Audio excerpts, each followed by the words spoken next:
Hello friends, myself Mr. Shivam Nirman and I am your English teacher. Today in this video I will explain you the letter writing. Letter writing is the part of English grammar in which a letter is written to convey any information, any message from the sender to the recipient. Letters are of two types, formal and informal. Letters दो तरह के होते हैं,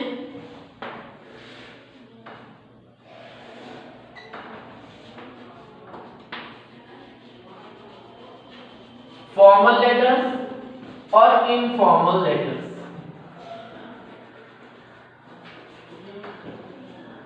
formal letters जो लिखे जाते हैं वे हम ऑफिशियल लेटर्स के फॉर्म में देखते हैं।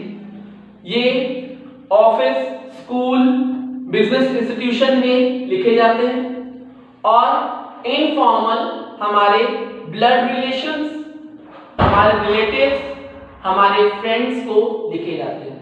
ठीक है, तो फॉर्मल लेटर्स किसे लिखते हैं?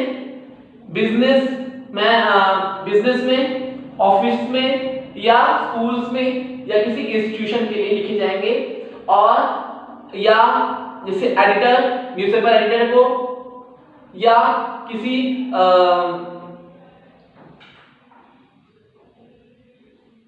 इंस्टीट्यूशन के हेड को, जैसे कि डिस्ट्रिक्ट ऑफिसर और कमिश्नर, सिक्योरिटी और आपका जैसे क्लीननेस। ठीक है, तो जो नगर निगम है, ठीक है, म्युनिसिपल कॉर्पोरेशन के क्लीननेस इंचार्ज है, उसको लिखा जा सकता है। ठीक, तो इनफॉर्मल हमारे फ्रेंड्स, रिलेटिव्स और हमारे जो ब्लड रिलेशन है, हमारे mother, father, grandfather, grandmother, brother, sister को लिखा जाता है। फॉर्मल और इनफॉर्मल को लिखने में बहुत डिफरेंसेस होता है। तो फॉर्मल और इनफॉर्मल लेटर्स में हम अपनी बात अलग अलग तरीके से करते हैं। फॉर्मल जो कि जिसे हम जानते नहीं हैं और हमें उनसे बहुत रिस्पेक्टफुली बात करनी है, तो फॉर्मल में हम अपनी बात संक्षिप्त और एक अट्रैक्टिव वे में, इंफॉर्मेटिव वे में बताते हैं, जिससे रीडर उससे इंस्पायर होकर वर्क करता है या हमारी बात को अच्छे से समझ पाता है। और इनफॉर्मल में हम अपने डिजायर्स, अपने फीलिंग्स, अपने इमोशंस एक्सप्रेस करते हैं। ठीक है, इनफॉर्मल में हम अपनी बात हर तरह से कह सकते हैं। अगर हमसे कोई छोटा है तो हम उसको वहां पर डांट भी सकते हैं, और हमसे कोई बड़ा है तो हम उसके प्रति प्यार और स्नेह भी दिखा सकते हैं। ठीक है, फॉर्मल लेटर्स और इनफॉर्मल लेटर्स का फॉर्मेट अब हम समझते हैं।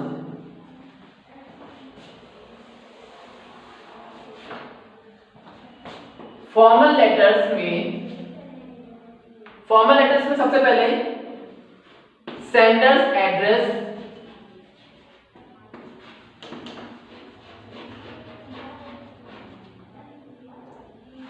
सेंडर्स एड्रेस में भेजने वाले का पता। तो सेंडर्स एड्रेस में हम चाहे तो एग्जामिनेशन हॉल, और अगर मेंशन नहीं है तो एग्जामिनेशन हॉल PQR सिटी भी डाल सकते हैं।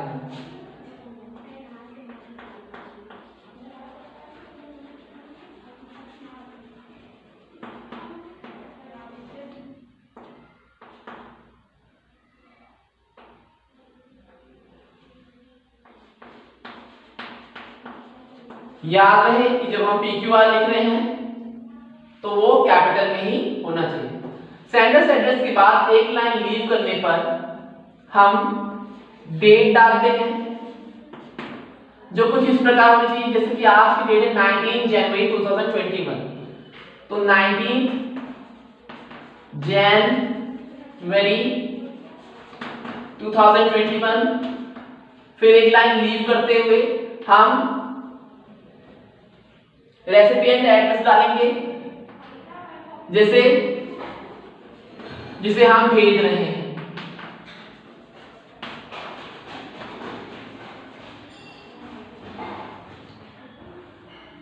रेसिपिएंट एड्रेस में पर्सन की पोस्ट पहले डालेंगे, जैसे न्यूज़पेपर एडिटर है, द एडिटर, फिर वो किस जगह का, कौन से इंस्टीट्यूशन का उस पोस्ट में है बैठा हुआ, इसके लिए आप न्यूज़पेपर, जिसके लिए आपने लेटर लिखा है। जैसे अगर आप किसी एडिटर के लिए लिख रहे हैं तो the editor, the times of India, the Hindustan times, और वो किस सिटी का है वो भी मेंशन करेंगे। अगर हम क्लीननेस इंचार्ज या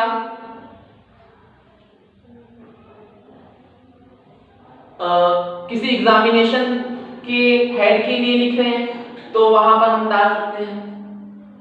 जैसे कि अगर हम किसी इंस्टीट्यूशन के मैनेजर के लिए लिख रहे हैं तो द मैनेजर, इंस्टीट्यूशन का नेम, फिर सिटी।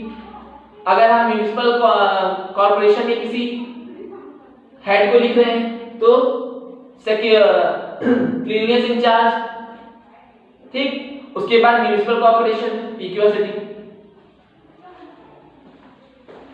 ये लिखने के बाद फिर हम सब्जेक्ट डाल देते हैं। सब्जेक्ट क्यों डाला जाता है फॉर्मल लेटर्स में? क्योंकि फॉर्मल लेटर्स जो भी होते हैं ये ऑफिशियल और बिजनेस लेटर होते हैं। ऑफिशियल पर्सन के पास या जो भी इंस्टीट्यूशन के हेड होते हैं इनके पास मतलब दर्जनों लेटर्स डेली आते हैं, ठीक है, दर्जनों लेटर्स, और इनके पास वर्क भी इतना होता है कि इनको इतना समय नहीं होता है, ठीक है। तो वे सब्जेक्ट लिखने से इनका काम थोड़ा कम हो जाता है। तो सब्जेक्ट अगर हमने लिखा है, किस विषय से हम अगर लिख रहे हैं, जैसे फी कंसेशन स्कूल के लिए लिखेंगे, ठीक है, for the post of recruitment of a job, तो हम वहां पे मेंशन कर सकते हैं, ठीक है, for getting my streets clean, या for the garbage, for the filth in my area, ठीक है, which is to be removed immediately. तो जो भी हमारा रीजन है वो वन लाइन का ही होना चाहिए, ज्यादा बड़ा नहीं होना चाहिए, वन लाइन में ही आपका सब्जेक्ट होना चाहिए, वो मोटिव होना चाहिए जिसके लिए आपने लेटर लिखा है। फिर सैल्यूटेशन, सर और मैम से हम सैल्यूटेशन देंगे। अब फिर आता है body of the letter.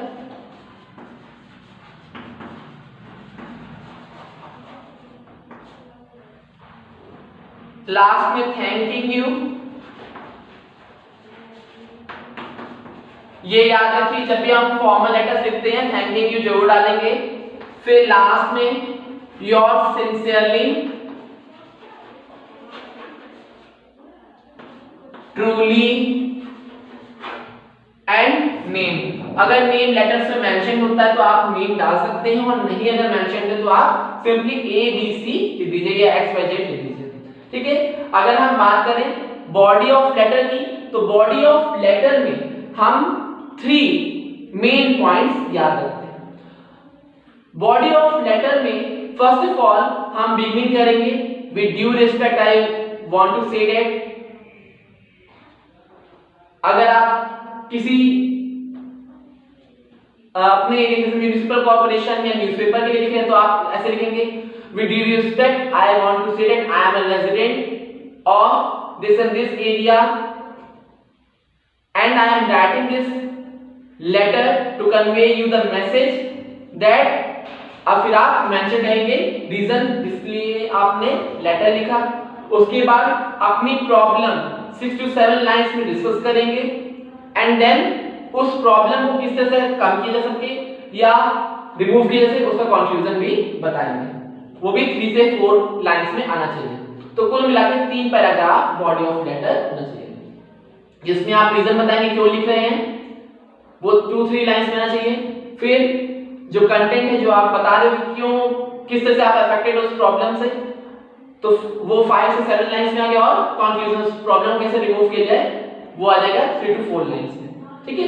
And फिर थैंकिंग यू, और आपका जो एंडिंग है होनी चाहिए, तो सिंसियरली या ट्रूली या ऑबिडियंटली, ठीक है, रिस्पेक्टफुली, ये सब आएंगे।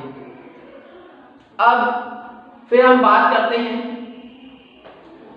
अगर हम स्कूल्स के लिए या इंस्टीट्यूशंस के लिए लिख रहे हैं तो उस केसेस में हम सेंडर्स एड्रेस नहीं डालते हैं, हम डायरेक्टली द प्रिंसिपल, स्कूल का नेम या इंस्टीट्यूशन का नेम और सिटी डाल करके डेट से सब्जेक्ट और रिस्पेक्टेड मैम या रिस्पेक्टेड सर और फिर लिखते हैं, ठीक है।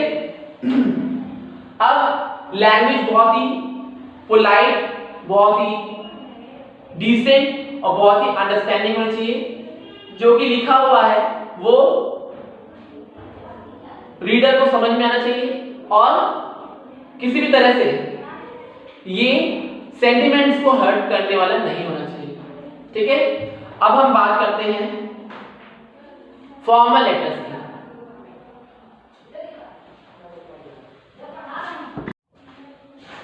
Now we will discuss for the informal letters. Informal letters हम अपने living relations, blood relations, अपने friends, अपने dear ones को लिखते हैं, ठीक है। तो फर्स्ट ऑफ ऑल informal में हम senders address लिखेंगे। अगर senders address mentioned है तो आप लिख सकते हैं, नहीं तो सेम आप एग्जामिनेशन हॉल फर्स्ट लाइन में, सेकेंड लाइन में PQ और सिटी डाल देंगे and then leave a line, date same format में पुट अप करेंगे,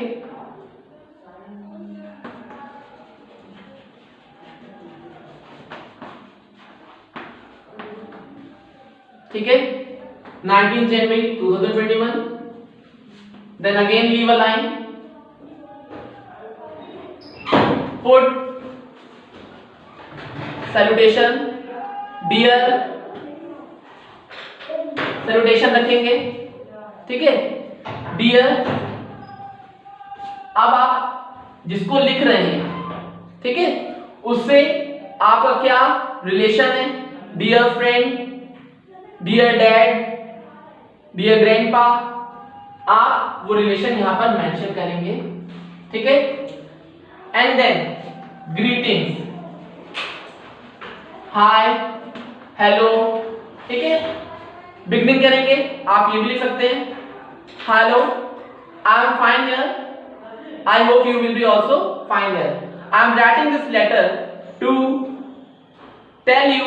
फिर आप बॉडी ऑफ द लेटर यानी जो कंटेंट है वो मेंशन करते हुए अपनी बात रिसिपिएंट को मेंशन कराएंगे, जो भी आप कहना चाह रहे हैं। तो रेसिपिएंट को जब भी आप लिखेंगे तो इसमें अगर कोई एल्डर है तो बहुत ही पोलाइट वे में आप बात रखेंगे, अपनी फीलिंग्स को एक्सप्रेस करेंगे, स्मूथ और डिसेंट वर्ड्स का यूज करते हुए आपका जो कंटेंट है वो आप उसमें मेंशन या एक्सप्लेन करेंगे।